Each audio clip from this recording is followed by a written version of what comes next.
On WhatsApp, sometimes you may have created a WhatsApp event. In that event, you might have added a WhatsApp call link, which means the event will take place through a WhatsApp call. If you want to remove that call link, you can easily do it. In this video, we'll show you how to turn off the WhatsApp call link from your WhatsApp event. To do this, open the WhatsApp application. Then, select the contact to whom you sent the event. For example, I'm selecting this contact.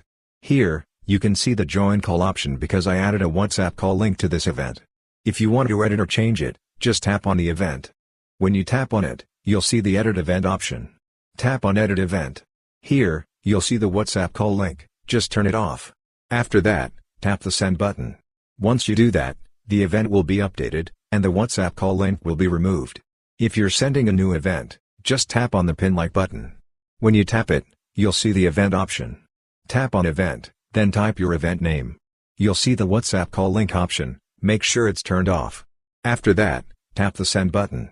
Once you do, the event will be sent without the WhatsApp call link. So, this is how you can easily remove a WhatsApp call link from a WhatsApp event. Hope this video was helpful for you. If you found it useful, consider subscribing. See you in the next video.